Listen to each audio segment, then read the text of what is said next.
Malalim na sinabi ni Yushin-Jay, ang mga gabi na walang mga halimaw, yokai. Ang mga ordinaryong tao mismo ang nagpaunlad ng lahat sa pamamagitan ng kanilang kasipagan. Ang kultura at teknolohiyang kanilang itinayo, ang kasaganaan at pag-unlad. Nagsalita siya sa malungkot na tono, dahil dito, ang pag-iral ng mga sorcerer ay tuluyang nabaon sa kadiliman. Mula sa pagiging tagapagtanggol ng sibilisasyon, tagapagtanggol ng sangkatauhan, ay napababa na lamang sa mga walang kwentang pamahiin ng lumang panahon. Yumuko si Yushin-Jay, ang puso'y puno ng sama ng loob at kahihiyan. Ang problema sa respeto sa sarili, ang pakiramdam ng pagpapahalaga sa sarili, at ang psikolohikal na kompensasyon, iyan ang mga ugaling taglay ng karamihan sa kanila. Napangisi siya ng bahagya at mahinang nagsabi, marahil sa loob ng 6 na buwan, kapag lumubog na ang araw at nagsimula ng umalingaw-ngaw ang mga sigaw ng mga tao, iyon ang sandaling sila'y tatawa. Malalim na nagpatuloy si Yushin-Jay, sa puntong iyon, mula sa pagiging makalumang pamahiin, sila'y magiging mga tagapamahala ng mundo. Malamig niyang sinabi, ang kaganapan ngayon ay hindi mahalaga batay sa bilang ng mga namatay. Ipinagyayabang nila sa gobyerno na magiging maayos ang lahat, ngunit hindi ito nangyari ayon sa plano, na nakasakit sa kanilang pride, karangalan. May katiyakang sinabi ni Yushin-Jay, kaya sinusubukan nilang hulihin ang kontrabida, Choi Siyo, sa lahat ng paraan. Sa ganoong paraan, sa lalong madaling panahon, mapapamahalaan nila ang kailangan nilang pamahalaan, hindi na makukwestiyon ang kanilang kakayahan at awtoridad. Nang marinig ito ni Son Mi-rae, labis siyang nagulat at mahinang nagsabi, grabe. Kung gayon, wala talaga silang pakialam. Malamig na nagpatuloy si Sohwa, TSK. Ang conclusion ay wala silang pakialam kung masaktan man ang mga taong nakatira dito. Sapat na yun. Bigla, mula sa malayo, may sumiklab na napakalakas na enerhiya. Napansin ni Sohwa na may hindi tama at sumigaw, ano yun? Tila nakilala ni Yushin-Jay ang enerhiyang iyon at naisip, sinagulat siyang naisip, ang enerhiyang ito. Ipinatawag niya ba ang Buck H, White Tiger? Ngunit bakit? Kasabay nito, sa lugar kung saan nakikipaglaban si Siyo. Mabilis na lumapag si Yisul, ang sorcerer na babae, sa lupa. Sa pangkalahatan, may 2 uri ng kakayahan na ginagamit ng mga sorcerer sa Korean Peninsula. Una ay ang pagbigkas ng mga sutra, dokkin, na kinapapalooban ng pagsasaulo ng mga banal na kasulatan upang makuha ang banal na kapangyarihang nakapaloob sa mga titik. Pinapayagan nito ang pagpapalakas ng enerhiya at agarang paggamit ng iba't ibang teknik na angkop sa bawat sitwasyon. Karamihan sa mga sorcerer ay gumagamit ng kakayahang ito. Pangalawa ay ang Spirit Descent, THN Hajoy. Sa mga sorcerer, ang mga ipinanganak na may napakasensitibong mga energy point, LCDIMBM-SIN, ay tinatawag na may talento. Kilala sila bilang mga pinagkalooban ng banal na kapangyarihan sa pamamagitan ng mga energy point na ito. Gamit ang kanilang katawan bilang sisidlan, may kakayahan silang tanggapin ang presensya ng mga nilalang mula sa ibang mundo. Tila naramdaman ni Siyo ang kakaiba kay Gaon at lumingon siya. Ngayon, ginagamit ni Gaon ang lahat ng natitirang lakas para isagawa ang skill na Divine Sword Dance, THN Kiemvo. Maaaring ito ang pagkatawan ng mga Diyos sa mundo. Ang takot sa unang pagkakataon sa buhay na humarap sa isang Diyos. Tiningnan ni Siyo ang eksena sa harap niya nang may labis na pagkabigla. Sa sandaling iyon, may nag-react sa loob ng katawan ng binata sa enerhiyang iyon. Ngayon, kailangang harapin ni Siyo ang isang nilalang mula sa kabilang mundo. Isa pa, kung ito ang unang pagkakataon na humarap sa ganoong nilalang, normal lang na mataranta sa ganitong kritikal na sitwasyon, maging yokai man o tao. Biglang naging malalim at hindi mahulaan ang mga mata ni Gaon, o ng nilalang na sumapi sa kanya. Gayunpaman, sa kabila nito, hinigpitan pa rin ni Siyo ang hawak sa sandata. Ginamit niya ang lakas para hampasin ito ng malakas. Pinili ng binata na umatake sa halip na umatras. Ngunit nanatiling kalmado si Gaon at walang bahid ng pag-aalala. Nagtaka si Siyo, wala bang core, pinakagitna. Pagkatapos ng atake ni Siyo, nagbago ng paraan ng pag-atake si Gaon. Nag-ipon siya ng lakas at tinapos ang pagsasanib. Nanigas ang kanyang mga braso, mabilis na lumitaw ang mga naglalakihang kalamnan. Pagkatapos, iwinasiwas niya ang mga kamay, lumilikha ng dalawang daloy ng enerhiya na mabilis na sumugod pasulong. Nang makita ito, mabilis na tumalon si Siyo para umiwas. Kahit nakaiwas, ang napakalakas na enerhiya ay sapat pa rin para mapa-atras siya. Ngunit hindi ito pinansin ni Gaon, sa halip ay kalmado niyang hinigop pabalik ang enerhiya gamit ang isang kamay. Labis na nagulat si Siyo sa nasaksihan. Biglang lumitaw sa paligid ang hindi mabilang na nagkukrusang liwanag. Para silang matatalim na espada na sumusugod, kaya napilitang umiwas si Siyo ng mabilis. Ngunit sa kasamaang palad, hindi sinasadyang nahiwan siya nito sa mukha at balikat. Agad na tumulo ang sariwang dugo. Gayunpaman, hindi tumigil si Siyo. Nagpatuloy siya sa pag-atake habang umiiwas. Bakas sa mukha niya ang pagkatakot. Bakit sabay-sabay? Sa sandaling ito, si Yisol ay nasa gilid, tahimik na nagmamasid sa lahat. Naisip niya, sa bilis at galaw na iyon, madaling maiiwasan ng isang tao ang sword dance ng Divine Sword Dance. Gayunpaman, pinipili pa rin niyang manatili sa dehadong posisyon at depensahan lang ang mga atake mula sa isang pwesto. Pagkatapos, nagulat si Yisol. Imposible. Sa ibaba, patuloy na nagsisikap si Siyo, umaatake habang dam-idepensa. Kumunat ang noo niya, nanlaki ang mga mata habang nakatitig kay Gaon. Sa buong laban, walang tigil na lumilitaw at nalalaglag ang mga bakas ng mahika. Sumunod, nagharap silang dalawa ng direkta. Isang malakas na pagsabog ang umalingaw-ngaw. Nagsimulang bum-itak ang lupa, pilit na sumisalag si Siyo. Habang si Gaon ay walang tigil sa pagsugod, ang mga matay puno ng uhaw sa dugo. Napakalakas ng kanyang puwersa. At bigla, nabasag ang enerhiyang ginagamit ni Siyo para dumpensa, kasabay nitong nagbigay ng pagkakataon kay Gaon na magpatuloy sa pag-atake. Hindi nakaiwas si Siyo, kaya sa isang iglap, naputol ang dalawang braso niya. Ngunit hindi tumigil si Gaon. Kumunat ang noo niya at nagpatuloy sa pagsugod. Sunod-sunod siyang nagpakawala ng mga atake na parang bagyo, kaya hindi na makaiwas si Siyo. Sa huli, bumagsak siya sa lupa. Mabilis ding hamupa ang alikabok. Sakto namang lumapit si Yisol. Nagtanong si Gaon, o ang nilalang, maingat ba ang taong yan? Magalang na sumagot si Yisol. Opo, Director, TNG Kwan. Nagpatuloy ang mabigat na boses, may tanong ako. Bakit mo hinarap ang isang ito? Nang marinig ito, sumagot si Yisol, siya ay isang half-yokai na may kalahating dugo ng goblin.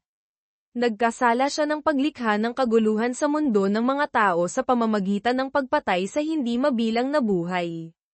Pagkasabi nito, bahagya siyang yumuko para aminin ang pagkakamali. Patawad po sa aking pagmamadali sa pagtawag sa inyo at sa kakulangan ng masusing paghahanda, Director. Nagbabala ang tinig ni Gaon, dapat mag-ingat ka sa iyong pananalita. Pagkatapos, lumingon ang tinatawag na Director, tinitigan ng masama si Yisol at kinwestiyon, talaga bang may kasalanan ang isang ito, o binabaluktot mo lang ang mga gawa-gawang akusasyon laban sa kanya, ha? Inalala ang eksena kanina. Nagpatuloy siya, kung may mata ka, dapat malinaw mong nakita. Kahit isang hampas ng espada na madali niyang maiiwasan, pinili pa rin niyang seluhin ito. Hula niya, maaaring nag-aalala siyang maapektuhan ang mga taong nakatira dito. Kahit nanganganib ang buhay niya, ang focus ng atensyon niya ay nasa likuran lamang. Dito, unti-unting lumamig ang boses niya. Kahit sabihing may dugong yokai na dumadaloy sa kanya, hindi ako naniniwalang nilabag niya talaga ang batas at nanakit ng tao. Baka iyon ay isang maling akusasyon na puno ng bias dahil sa sarili mong pangunawa at pangangailangan. Pagkatapos ay nagsalita siya sa tonong nagdududa, kung isa ka lang ordinaryong nilalang, hindi ko sana tinugunan ang tawag mo mula pa sa simula. Ngunit tahimik lang na sumagot si Hisul, patawad po. Sa sandaling ito, may binubulong si Siyo. Halos nasa bingit na siya ng kamatayan, puno ng sugat, nakahandusay sa lupa. Ang dahilan ng kanyang malubhang pagkapagod ay hindi lang dahil sa mga bagong sugat, kundi dahil din sa sunod-sunod na mga kalabang nilabanan niya. Ngunit higit pa doon, ang problema ay nasa mga ito, para sa isang ordinaryong yokai, ang Marion Extract, Chiat Sut Marion, ay parang isang high-end supplement. Ang sobrang paggamit ay sayang lang, ngunit walang potensyal na magdulot ng problema. Gayunpaman, ang katawan ni Siyo ay sensitibo sa Marion Extract. Sa loob lang ng ilang minuto, dahil sa sunod-sunod niyang pag-inom ng 2 extract, naubos niya ang lahat ng natitirang lakas. Hindi niya kayang kontrolin ang kapangyarihang iyon, na nagresulta sa kanyang kasalukuyang kalagayan. Karaniwan, ang ganoong kalalang sugat ay dapat gumaling na ng 2 o 3 beses, ngunit ang paggaling niya ay, maliban sa mga braso. At nag-regenerate pa ang mga ito sa hindi kumpletong estado. Dito, nanginginig na itinaas ni Siyo ang kanang braso, o ang natira rito, at palm-itik. Isang scroll, koon na ilo, ang lumitaw sa ere. Nang marinig ang tunog, lumingon ang direktor at nagtaka, may lakas ka pa para gumalaw. Pagkatapos ay naawa siya, kawawa naman. Hindi ko alam kung bakit, pero kung nasa mas mabuting kondisyon ang katawan niya, nakatakas na sana siya. Lumingon siya at nagtanong kay Hisul, hindi ba't sinabi kong putulin mo ang hininga niya? Tumango si Hisul. Opo, nang marinig ito, muling nag-alab ang galit ng direktor. Mabuti, hindi ko rin gusto ang pagputol sa lalamunan niya. Sa panig ni Siyo, hirap niyang inilabas ang isang maliit na bote ng gamot. Naisip niya, para gamitin ito, hawakan sa kamay at bigkasan ang, agad-agad, sundin ang utos ko tulad ng batas. Kung ma-activate ng tama, kailangan lang itapon sa lupa at kusa itong mababasag, pagkatapos ay ma-activate ang storage technique. Naisip ito, walang pag-aalinlangang pinisa ni Siyo ang bote. Alam niya ang kakayahan ng 3-colored gourd, Huel Ba Mao, hindi lang isa sa 81 teknik ang nakaimbak dito, pipiliin at i-activate nito ang pinakaangkop para sa kasalukuyang sitwasyon ng gumagamit. Tumingin ulit si Siyo sa halimaw, gaon, direktor. Ngunit sa pagkakataong ito, matapos suriin ng 3-colored gourd ang kasalukuyang kalagayan ni Siyo, wala itong piniling teknik. Sa halip, ibinigay lang nito ang enerhiyang nakaimbak dito. Sa sandaling ito, nakita na rin ni Hisul ang lahat. Natakot siya at umatras. Ang 3-colored gourd, at hindi na rin ito ordinaryong item. Ang bilang, kalidad, at dami ng enerhiyang nararamdaman, kahit si Jomo, ay aabutin ng 1 taon para makagawa niyan. Kahit medyo nag-aalangan, minamaliit pa rin niya si Siyo at naisip, pero ano naman ang magagawa ng isang yokai na gumagamit niyan? Habang nangyayari ito, matapos paisay ng gourd, isang daloy ng mahika ang pumalibot sa katawan ni Siyo. Unti-unting gumaling ang kanyang katawan, bumabalik sa orihinal na estado. Nagulat siyang tumingin sa kanyang 2 kamay, mabilis itong naghihilom. Biglang sumugod ang kalaban, direktor, gaon, mula sa kabilang panig, kasing bilis ng kidlat. Isang pambihirang tanawin. Isang yokai na kayang labanan ang banal na enerhiya, at kayang pigilan ito ng napakabilis. Pagkatapos, muli siyang sumuntok. Ngunit swerteng nakakilos agad si Siyo. Ibinaling niya ang atensyon sa gilid, pagkatapos ay marahang umiwas. Gayunpaman, hindi tumigil ang kalaban, patuloy itong umatake. Sunod-sunod na suntok ang bumagsak kay Siyo. Matapos ang ilang pag-iwas, unti-unting napagtanto ni Siyo, ang lakas na ito. Galing sa gourd na ibinigay sa akin ni Yushin J. Ngayon naiintindihan ko na. Pero, anong pakiramdam ito? May naramdaman siyang kakaiba sa loob niya, parang may bagong energy core na nabuo sa ilalim ng kanyang tiyan. Paliwanag, mayroon ng dalawang core sa ilalim ng tiyan ni Siyo, ngunit pareho itong hindi aktibo matapos hindi mag-alaw sa loob ng 17 taon. Isa sa mga energy core na iyon ay nagising ilang araw na ang nakalipas dahil sa kanyang paggising, awakening, at ang isa pa ay kagigising lang nang harapin niya si Gaon, baka si Bihyong ang tinutukoy dito. Ang mga walang laman na espasyo ay napunan dahil sa three-colored gourd. Nagpatuloy ang laban. Sa unang tingin, mukhang lamang ang tinatawag na direktor. Si Siyo naman, bukod sa pagdepensa, ay walang paraan para gumanti. Lumuhad siya, tinatakpan ang mukha gamit ang mga kamay. Naisip niya, ang enerhiyang ito, sa paraan at epekto, hindi naiiba sa mahika. Hindi, mas tama sigurong sabihin na pareho silang uri ng enerhiya. Mas epektibo ang pagharang sa mga atake.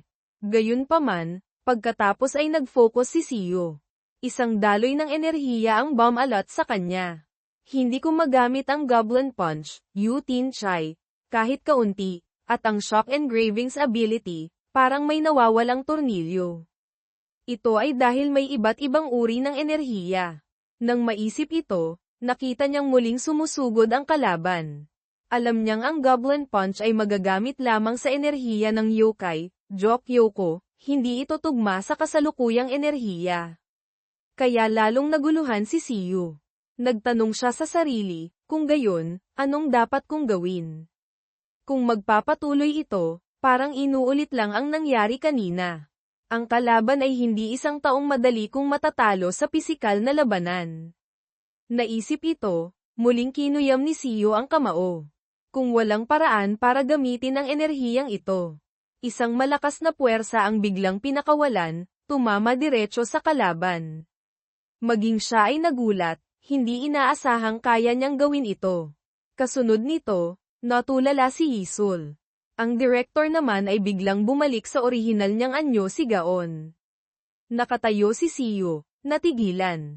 Umungol si Gaon ng kakaibang tunog, KYPM. Lumipat ang eksena sa dapit hapon. Ang sumunod na bahagi tungkol kina Kira Yuzuru, Yoshiero at sa hotel ay tinanggal dahil mukhang galing ito sa ibang kwento. Balik sa laban ni Gaon at Siyo, post-possession, nawala na ang anyong maladyos ni Gaon, bumalik siya sa pagiging tao. Ang bahagi tungkol sa pag-atake ni Bihyong kay Kira Yuzuru at ang pagdating ni Jo Yeang ay mula sa nakaraang prompt at tila nailagay muli dito nang wala sa konteksto o mali. Pagpapatuloy ng laban ni Siyo at ng Black-clad figure, na ipinapalagay na si Gaon o ibang kalaban, dahil hindi malinaw kung sino ang Turn MC Auden, isang taong nakaitim, Turn MC Auden, ang gumagamit ng malakas na asol na enerhiya at patuloy na sumusugod, na ikinagulat ni Siyo. Nagpakawala ng malakas na atake ang kalaban.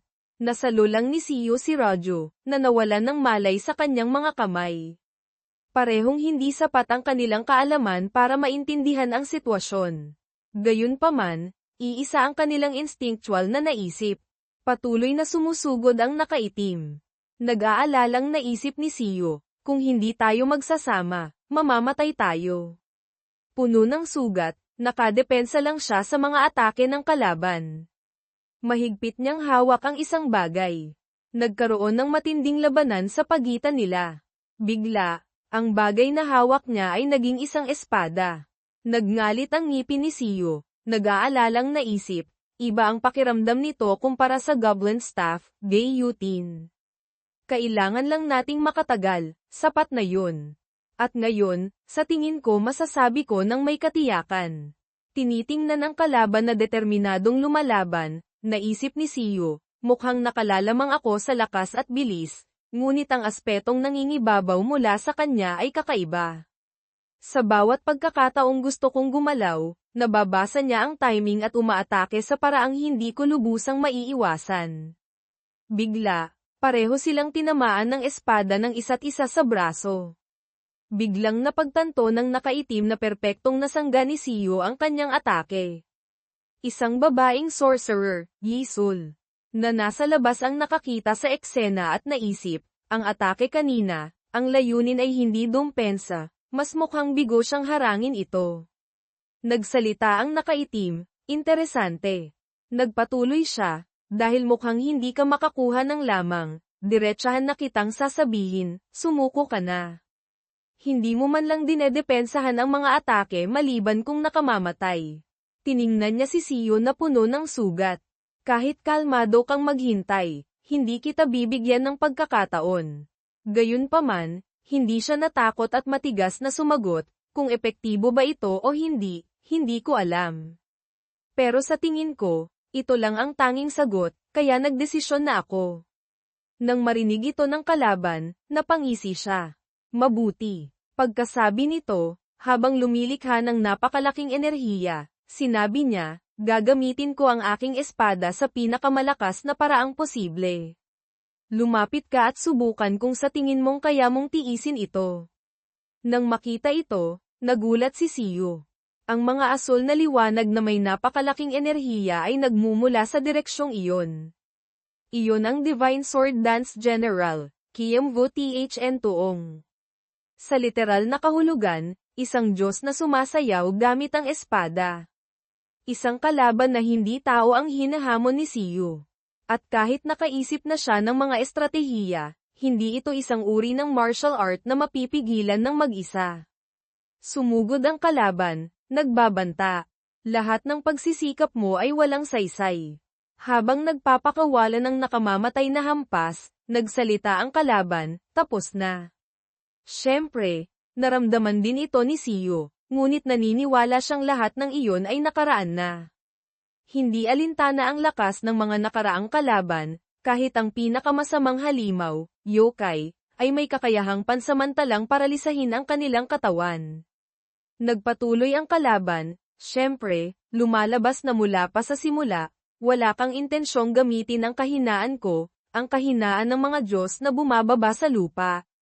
Gaano man kalakas ang Diyos na sumanib, ang kakayahang magagamit ng Diyos ay limitado sa mga circuit ng katawan. Habang iwinawasiwas ang espada, sinabi niya, nakatagal ka habang ang enerhiya ng kulog at kidlat ay pumapasok sa iyong katawan sa pamamagitan ng espadang ito. Hindi natinag si Choi Siyo sa lakas ng kalaban. Sinabi niya, sinabi ko na sa iyo. Habang nagsasalita, sumugod siya ng may determinasyon. Puno ng katatagan ang kanyang mga mata. Ito lang ang tanging paraan. Nagpatuloy ang laban hanggang sa mapagod ang magkabilang panig.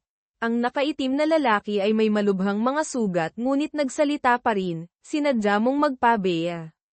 Madali mong matatapos ang laban sa isang iglap kung gugustuhin mo. Wala nang pangalawang pagkakataon kung mas mahina ako. Hindi rin maganda ang kalagayan ni Choi Siyo.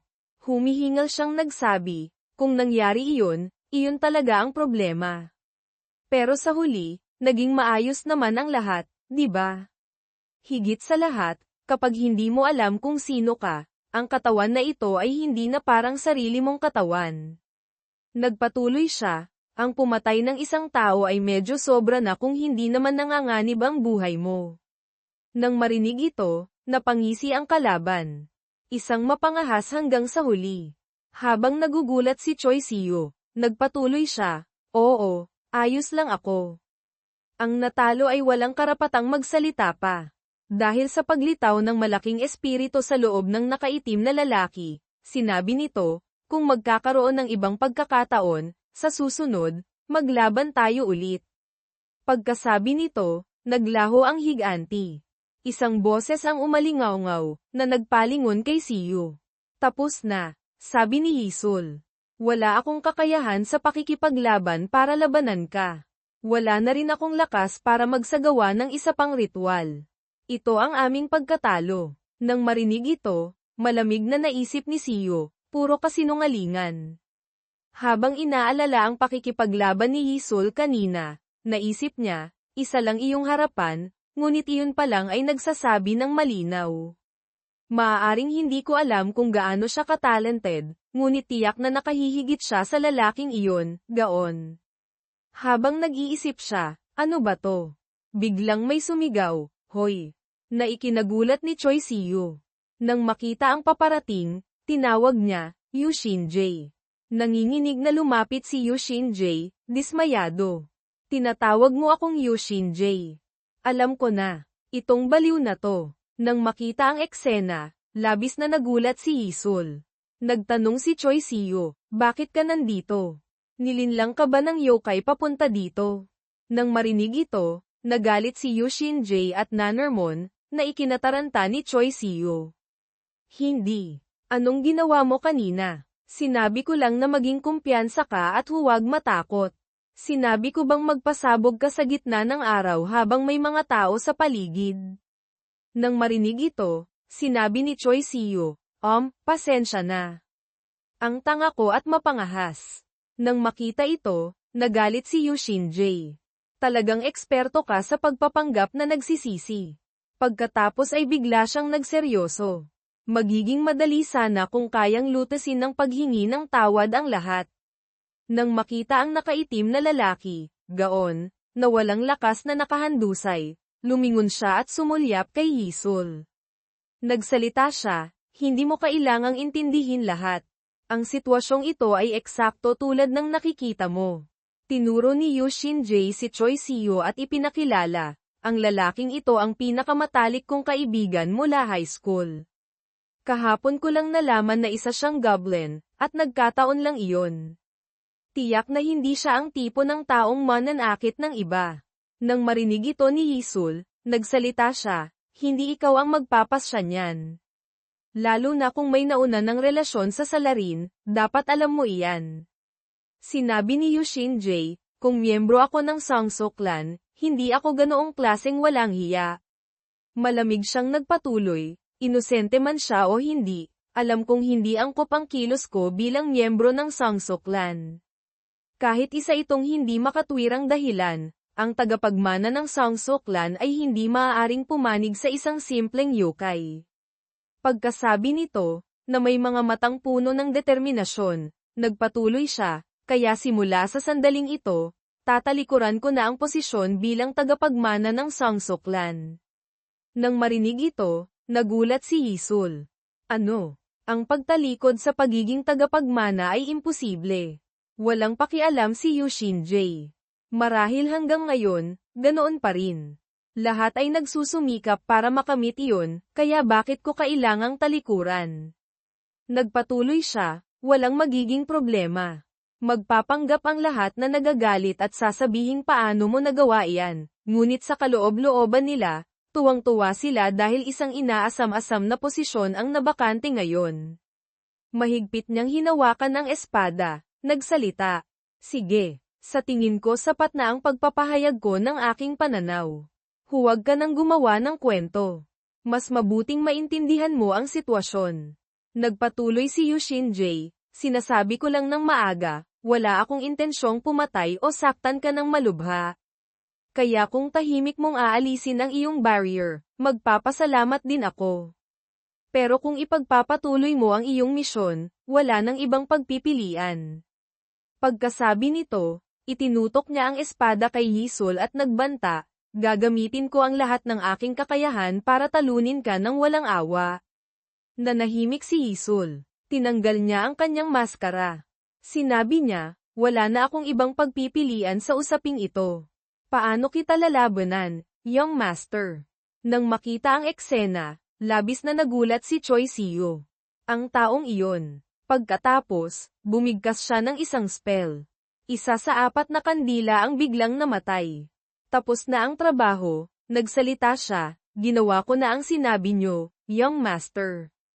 Kung palalayain niyo pa ang bahagi ng isa pang individual sa 5 na naririto, mawawala ang barrier, tama? Nang makita ito, sinabi ni Yushin J, oo, salamat. Hindi ko alam kung anong nangyayari, pero matalino ang kilos mo. Ngayon, dalhin mo ang kapatid mo, gaon, at umalis na kayo sa ibang lugar. Nagpatuloy siya, dahil hindi ka lumaban at inalis mo lang ang barrier, hindi rin iyon maganda para sa iyo. Sumagot si Hisul, opo. Pagkatapos, ay nalalayan niya ang kanyang kapatid, na siyang nakaitim na lalaki kanina, gaon, at umalis. Sumulyap si Choi Siyo kay Yushin J. Naiinis siyang nagsabi, hindi ako pumunta dito para sa iyo. Natutulog ako nang bigla akong kinaladkad para sa isang misyon.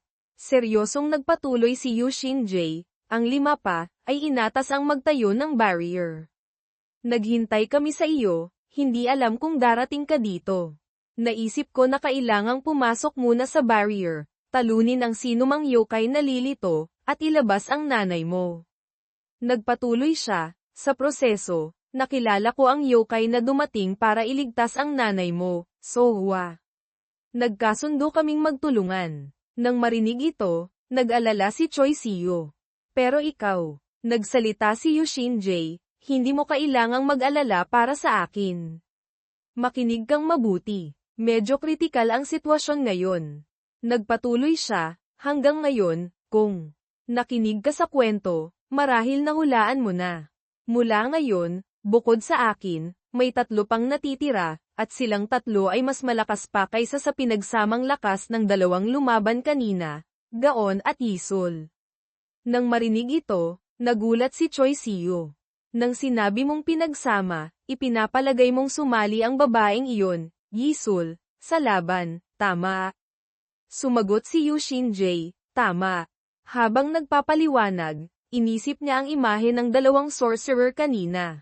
Maliban sa magkapatid na iyon, ang mga ipinadala dito, kasama ako, ay mga sorcerer. Sa kaso nila, ang pagsasama ng kanilang lakas ay nagbibigay sa kanila ng kakayahang katumbas ng isang sorcerer, kaya Mad Alien silang tinawag. May eksena kung saan galit na sinisisi ni Gaon si Yisol dahil sa kanyang kawalan ng kakayahan.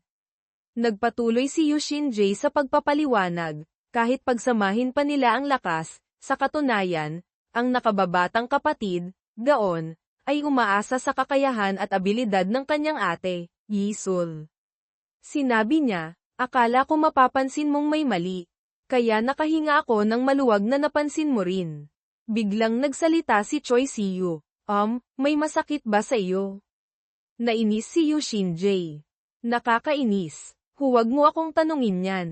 Nagpatuloy siya, anyway, may 3 halimaw, na iyon.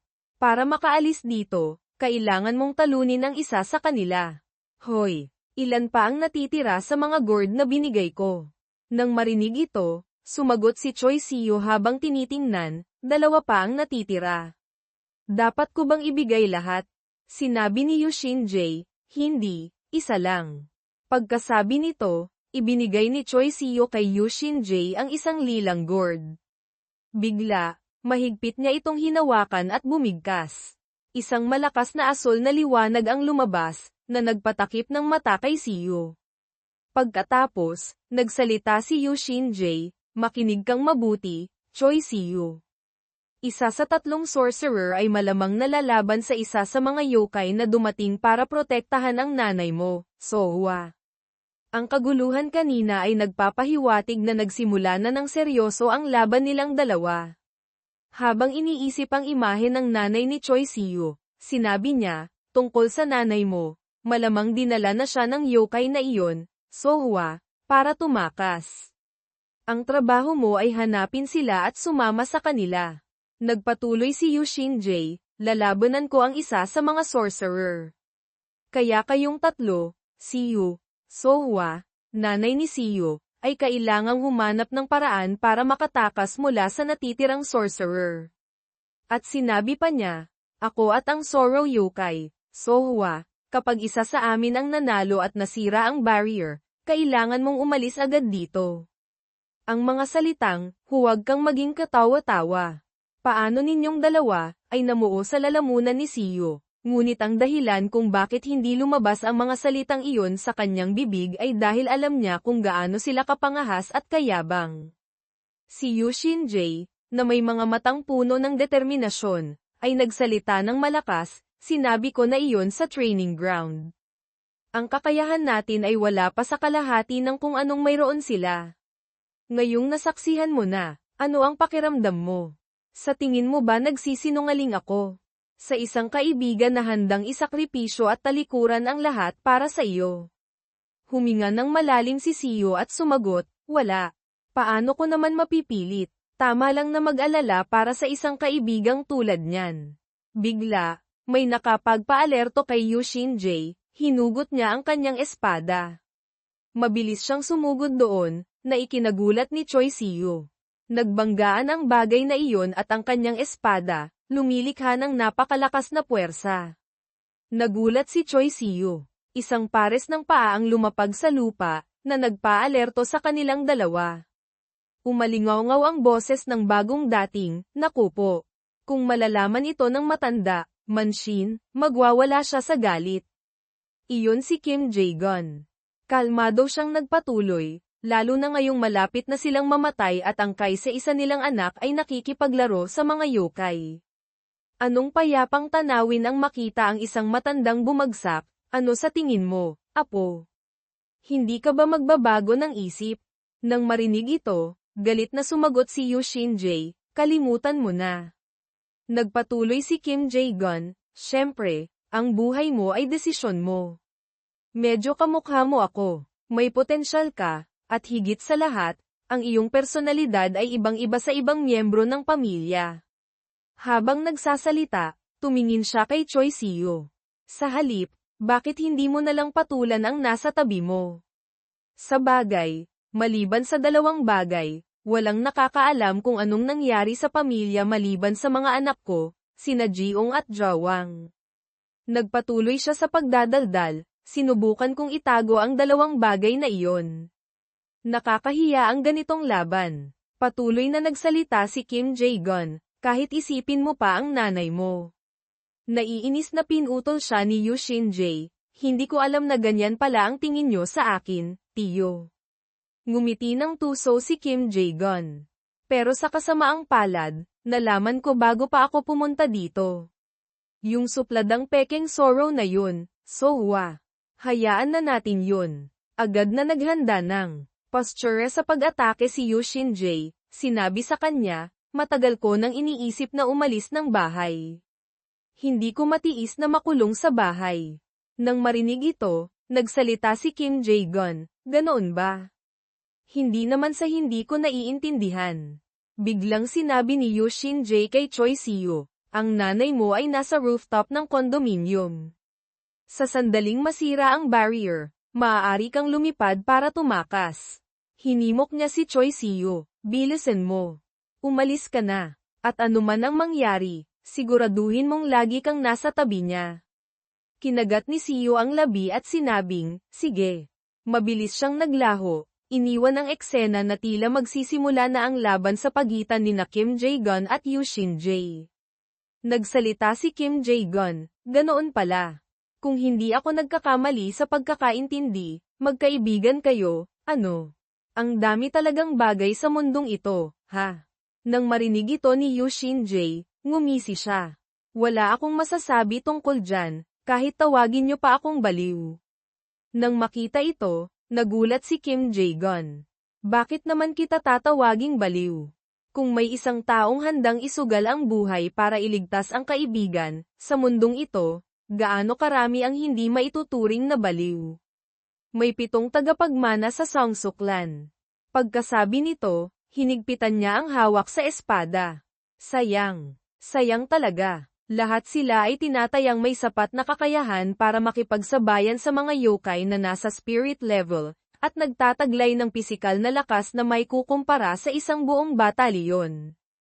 Gamit ang martial arts na natutunan nila at ayon sa sarili nilang hilig, bawat isa sa kanila ay pinagkalooban ng titulo ng isang Diyos. Malakas ang enerhiya ni Kim Jae-gun. Kung gayon, ako ang kailangang humarap kay Aeryo, isa sa iilang tunay na talento sa mga baliw. Hindi rin nagpatalo si Yushin J. Susubukan kong manalo sa pinakamabilis na paraan. Sa eksenang puno ng panganib, sinabi ni Kim Jae-gun, "Sa ganitong paraan, mas kaunti ang matatamo mong sugat, bata." Ang katotohanang wala ng pagkakataon ngayon. Labis akong nadidismaya. Ang eksena sa palasyo kasama ang Long Vuong ay tinanggal dahil hindi ito konektado. Lumipat ang eksena sa isang mataas na gusali, ilang minuto bago ito. Kumunat ang noo ni Sohwa. Anong nangyayari? Kinakabahang naisip ni Yushin J, ang aura na ito.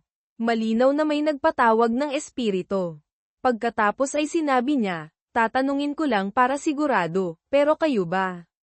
Nanginginig ang kamay ni Son Mi-rae habang hawak ang cellphone. Imposible. Nang makita ito ni Sohwa, sinabi niya, bakit? Anong nangyari? Natatakot na sinabi ni Son Mi-rae, Siyo, papunta na siya dito. Kanina pa dumating ang mensaheng ito, kaya marahil, ngayon na. Nang marinig ito ni Yu Shin-jae, nagalit siya. Nasisiraan na ba ng bait ang isang yun? Ibig mong sabihin umalis siya nang walang anumang laban. Nakasama mo siya ng ilang araw, alam mo na dapat ang ugali niya, di ba? Yung tanggang yun. Bigla siyang nagulat. Isang boses ang umalingaw-ngaw na nagpatigil sa kanilang tatlo. Naku po, anong tanawin ito? Sabi ng isang babaeng nakamaskara, Han Shim. Isa ng bagay ang dalawang istorbo na yan. Lumapag siya at nagsabi, pero bakit naman nakikipag-usap ang young master natin sa mga nilalang na ito? Nang makita ito, naging alerto si Son Mi-rae, humarang sa nanay ni Siyu. Nang makita ito ni Han Shim, sinabi niya, nag-aalala kang masaktan ang babaeng dala mo. O masyado niyang minaliit ang sarili, iniisip na kaya niyang takutin ang mga mailap na hayop na ito gamit lang ang salita at lakas niya. Nakapangalumbaba si Han Shim, kalmadong nagsabi, hindi ko talaga maintindihan. Nang makita ito ni Yu Shin-jae, nagngalit ang kanyang ngipin sa galit. Naisip niya, ang mga sorcerer ng mga barrier na nakalagay sa silangan, kanluran, timog, at hilaga para protektahan ang apat na direksyon. Ngunit kahit lumitaw pa si Han Shim, ang nakababahala ay hindi ko magamit ang aking spirit power ngayon. Nagpatuloy siya sa pag-iisip, kung may oras lang sana para maghanda. Bigla niyang naalala ang three-colored gourd. Ang three-colored gourd. Kung hindi pa naubos ni Siyo, isa lang ay makakatulong na maibalik ng buo ang nasirang spirit power, at may matitira pa. Nag-isip ng malalim si Yu Shin-jae kung paano haharapin ang sitwasyon. Kailangan ko lang siyang makita. Habang nangyayari ito, nagsalita si Sohwa, kahit hindi maganda ang lakas mo, mukhang sikat ka, ano? Bigla, sinamantala ni Han Shim ang pagkawala ng alerto ni Yu Shin-jae at naghagis ng isang patalim, dawgam. Interesado siyang nagsabi, tingnan mo nga naman. Tiyak na may kakaibang nangyayari dito. Si Young Master Yu Shin-jae ang puntirya ko, pero, nang makitang nasalo ni Sohwa ang patalim, sinabi ni Han Shim, bakit naman pinoprotektahan ng isang yokai si Young Master? Nanginginig ang mga kamay ni Sohwa dahil sa sugat.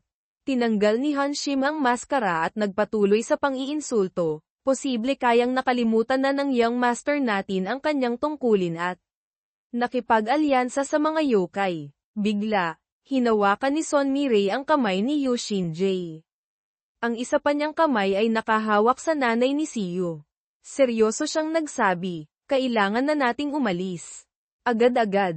Nang makita ito, nagsalita si Yu Shin-jae, pero, maaari siyang gamitin bilang hostage o kung ano. Sinabi ni Sohwa, pero sa sitwasyon ngayon, kahit gawin siyang panangga, hindi uubra. Huwag ka nang mabagal. Hanapin mo na si Siyu at alagaan mo siya. Hindi nagsalita si Yu Shin-jae. Nagpatuloy si Sohwa, kung makita mo si Choi Siyu, hayaan mong ako na ang bahala. Mabilis na sinabi ni Sohwa, hindi ito magtatagal dito. Sa bakanteng silid, ngumisi si Han Shim. Bakit kailangang maging sensitibo? Huwag kang mag-alala. Pareho lang tayo ng iniisip. Ikaw man o ang ibang yokai, ang target ay dapat manatiling ligtas. Makakapaghintay ako. Nagpatuloy siya, tsaka, wala naman sa inyo ang makakaalis dito, kaya ang tanging pagkakaiba lang ay kung kailan at sino ang huhuli sa inyo. Nagpatuloy si Han Shim, at yung kamay na yan, hindi ba masakit?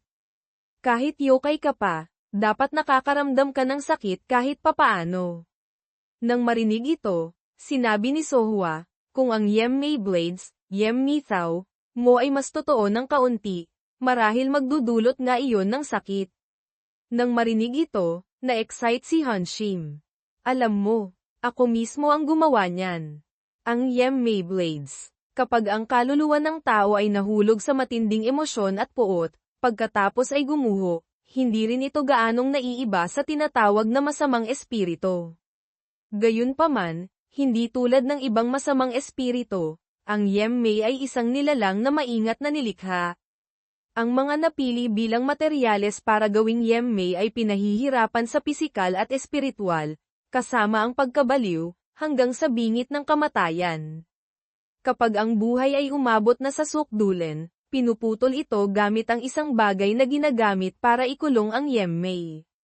At sa ganoon, isang makapangyarihang sandata na naglalaman ng lahat ng galit at lakas ang nalilikha. Masaya siyang nagpatuloy, iyan ang item na maingat kong nilikha. May kulang ba? Karamihan sa mga mid-level na yokai ay madaling makakayanan ito. Nagpatuloy siya, wala nang ibang paraan. Habang nagsasalita, nagpatawag siya ng matatalim na patalim. Kailangan ko lang humingi ng tulong mula sa ibang mga kaibigan. Si Yushin-J ay mabilis na tumakbo para gawin ang misyon. Habang nangyayari ito, nagpatuloy si Hanshim, naghintay ka ba ng matagal? Ang imahe ni Son Mirei na tinatakas ang nanay ni Siyo at ang nagbabantang boses ni Hanshim ay umaalingaw-ngaw. Ngayon, siguro sapat na ang layo nila. Nag-transform si Hanshim, ngumingisi. Hanggang dito na lang. May gusto ka pa bang sabihin? Pamitik siya ng daliri. Maraming patalim ang sumugod pasulong, bumibilis ng hindi inaasahan papunta kay Sohwa. Sa mataas na gusaling iyon, biglang lumitaw ang isang malakas na enerhiya. Lumipad si Sohwa palabas ng gusali gamit ang bintana. Tumingala siya at nakita niyang nakahabol na si Hanshim. Ang bilis, sabi ni Hanshim. Madaling sabihin kaysa gawin. Ngunit ang mga asol na liwanag na may napakalaking enerhiya ay papalapit sa kanya.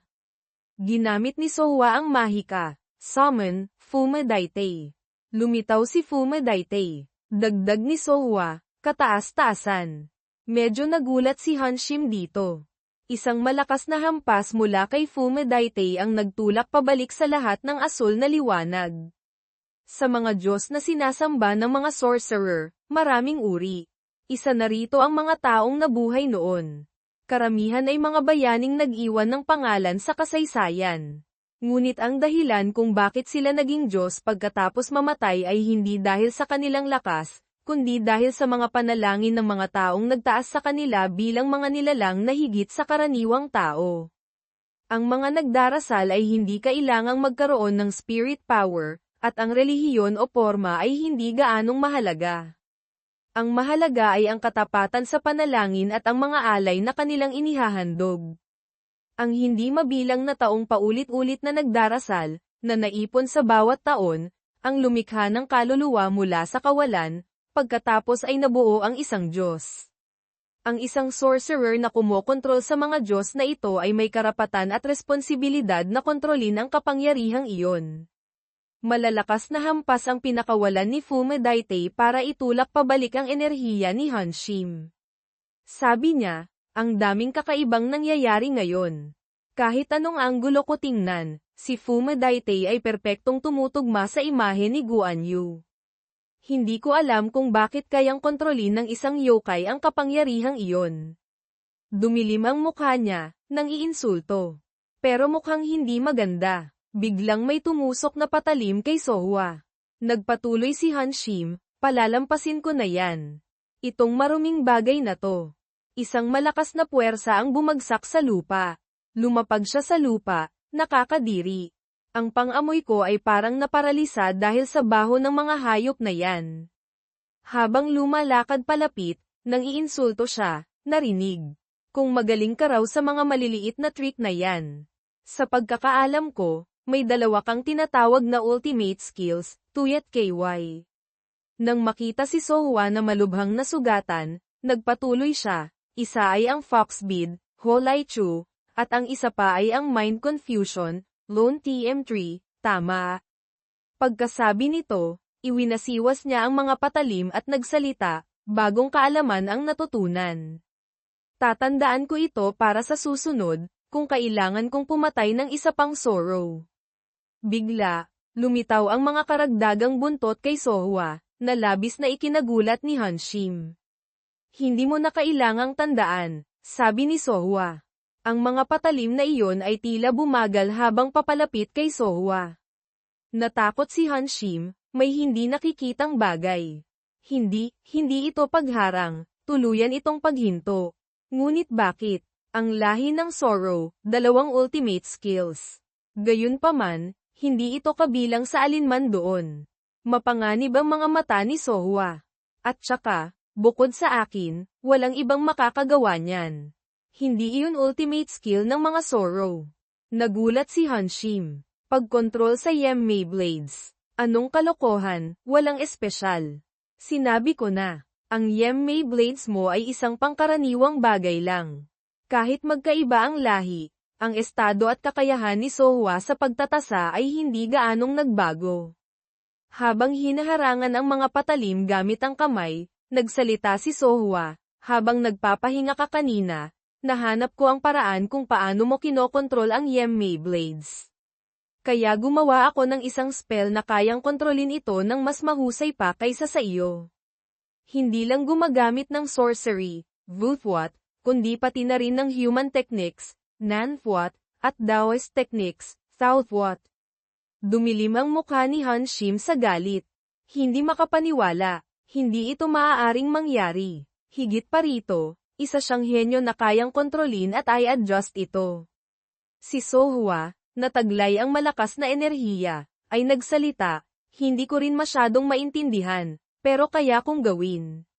Sa mundong ito, nahahati sa dalawang uri, Yokai Power, ULC, at Spirit Power, LIN-LC.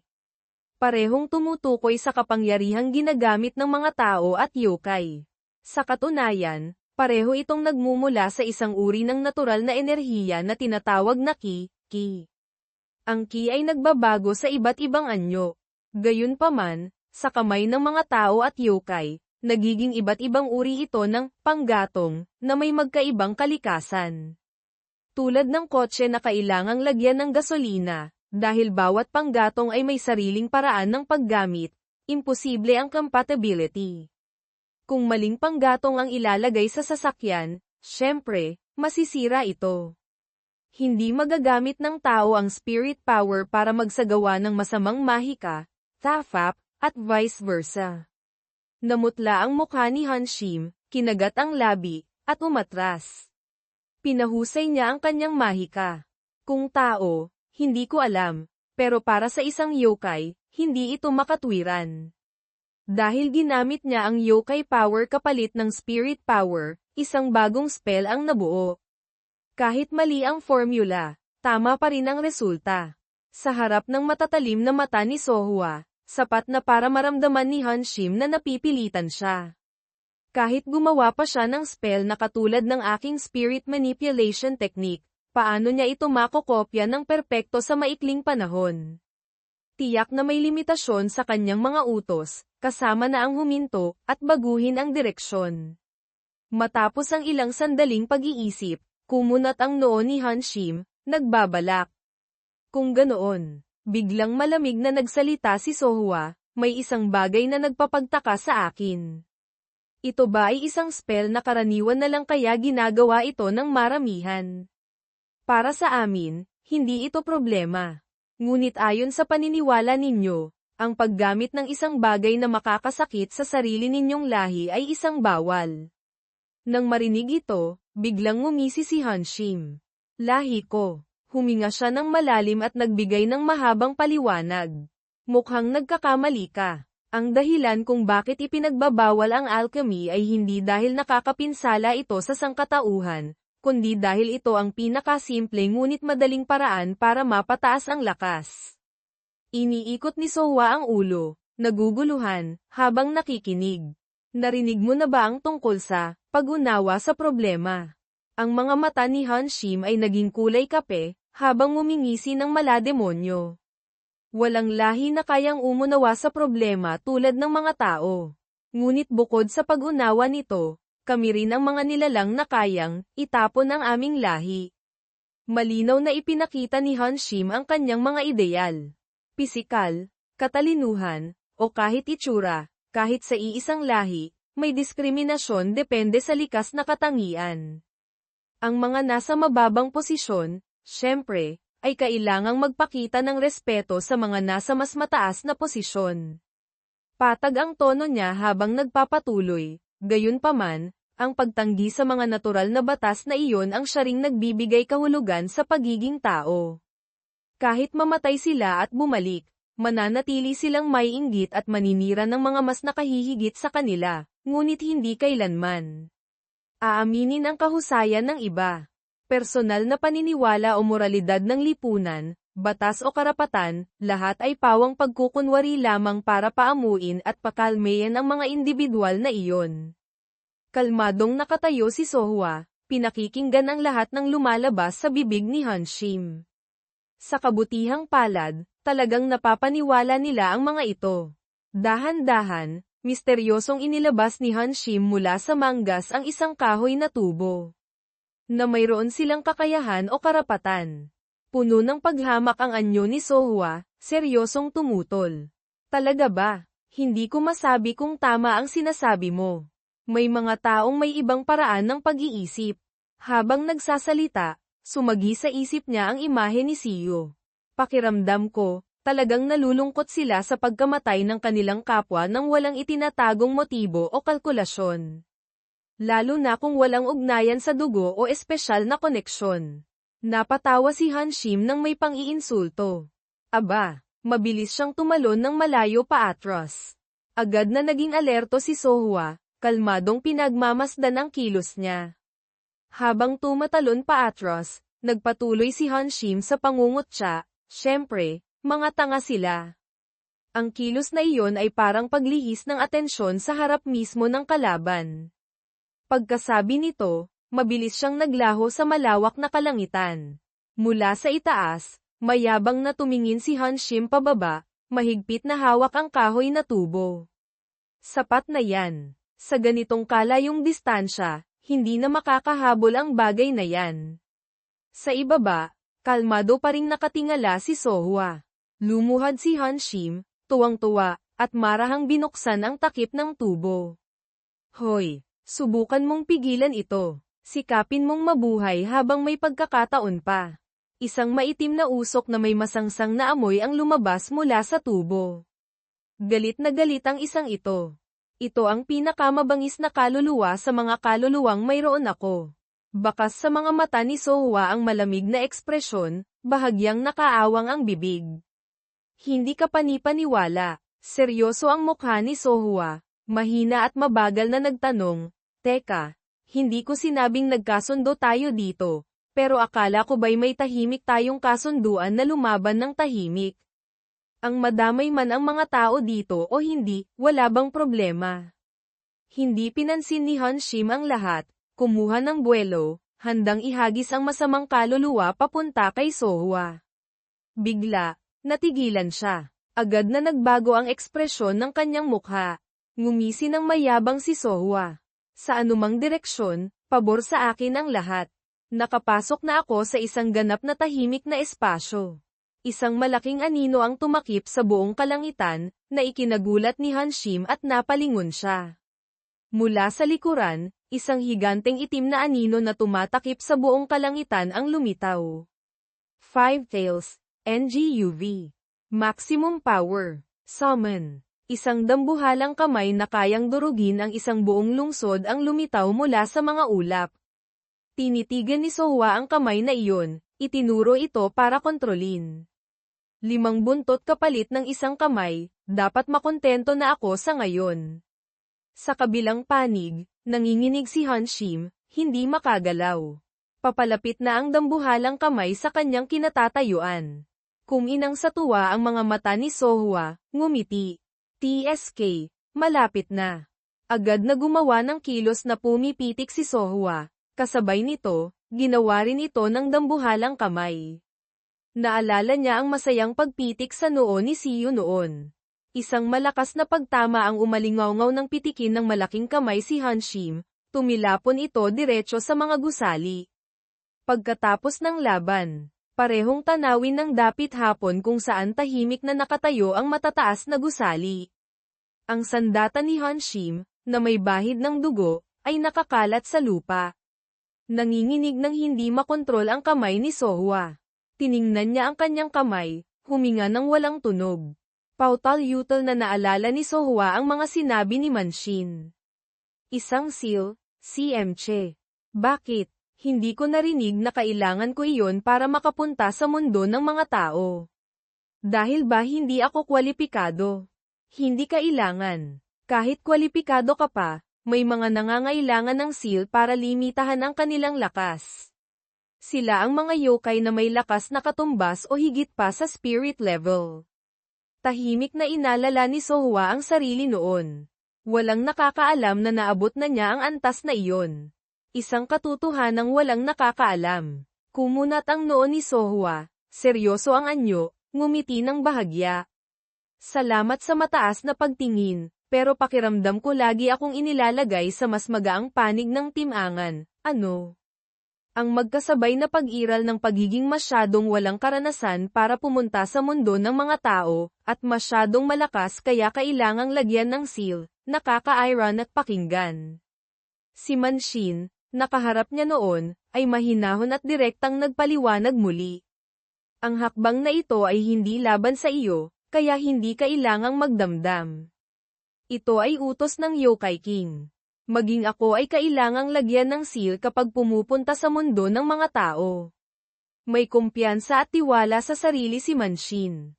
At kung sakaling kailan ganing, gamitin ang lakas, naniniwala akong kahit hindi pa inaalis ang seal, malalampasan mo ito gamit ang iyong talino. Iyon din ang dahilan kung bakit kita pinuntahan. Si Sohwa, na may pagdududa, ay tumingin ng diretso kay Manshin noon, pagkatapos ay mahinang nagsabi, lampasan gamit ang aking talino. Ganoon nga ang balak kong gawin.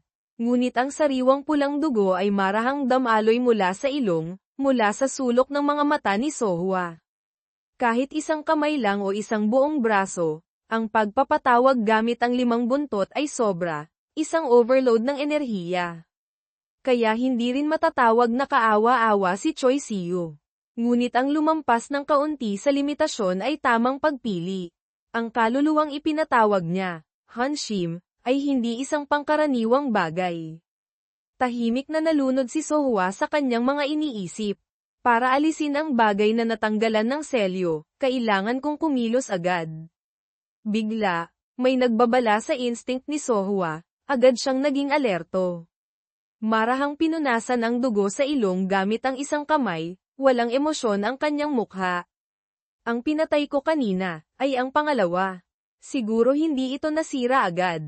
Malamang aabutin ng ilang minuto. Ang kahoy na tubo ni Hanshim kanina ay biglang gumawa ng ingay. Si Sohwa, na wala pang kamalay-malay, ay dahan-daang pinupunasan ang natitirang dugo. Ngayon, hahanapin ko na si Choi Siyu. Napansin niyang may hindi tama, natigilan si Sohwa, nanlaki ang mga mata. Ang kaluluwang iyon ay biglang lumitaw sa likuran ni Sohwa, na nagpakilabot sa kanya. Salamat, ate. Dahil sa iyo, makakalabas na ako ng tuluyan. Namutla ang mukha ni Sohwa, sumulyap sa likuran. Ang walang anyong kaluluwa ay ngumingisi ng malademonyo. Mula ngayon, makipaglaro ka sa akin, magpakailanman. Sa rooftop ng isang gusali, si Son Mirei ay may mukhang puno ng saya, hindi masabi sa salita. Humihina na ang barrier. Ibig sabihin, nagtagumpay tayo. Sana ligtas ang lahat at walang malubhang nasaktan. Hindi ako gaanong nag-aalala kay Sohwa, pero si Siyu at ang kaibigan niya. Kumunat ang noo ni Son Mirei, nag-aalala, habang tumitingin sa likuran. Kahit hindi pa tuluyang naalis ang barrier, kung susubukan ko, makakahanap ako ng paraan para makatakas. Sa likuran, ang nanay ni Siyu ay tuluyan nang nawalan ng malay, hindi gumagalaw. Okay lang ako, pero iba ang katawan ng tao. Napabuntong hininga si Son Mirei, mabilis na lumakad papunta sa nanay ni Siyu. Mas mabuting hintayin na lang na tuluyang mawala ang barrier. Pero pakiusap, sana walang mangyari hanggang doon. Biglang nanlaki ang mga mata ni Son Mirei sa pagtataka. Nakita niya si Siyu, Basang-basa ng pawis, humihingal. Siyo. Naguguluhang tiningnan ni Son Miray si Siyo. Pagkatapos ay tumingin sa nanay niya, at mabilis na nagpaliwanag, huwag kang mag-alala. Tinulungan ka lang ni Sohwa para hindi ka mabigla. Nang marinig ito, nakahinga ng maluwag si Siyo. Diretso siyang sumagot, salamat sa pagsugal para iligtas ang nanay ko. Ngumiti ng mahinhin si Son Miray, formal na sinabi, pagsugal. Wala naman akong ginawa, humihingi lang ako ng pasensya. Nagpatuloy si Siyo, tumingin kay Son Miray, mahinahon na nagtatanong, bago ako makarating dito, may naramdaman akong kakaiba, parang mas gamaan ang paghinga ko ng kaunti. Kung tama ang instinct ko, mukhang naalis na ang barrier. Son Miray, balak mo bang lumipad kasama ang nanay ko? Diretso ring sumagot si Son Miray, oo. Dahil naalis na ang barrier, isasama ko kayo ng nanay mo. May determinasyon sa mga mata ni Siyo, bigla siyang pumutol, hindi. Si Mama lang. Natarantang ang mukha ni Son Miray, agad na pumihil. Anong sinasabi mo, Siyo? Alam ko ang intensyon mo, pero ngayon,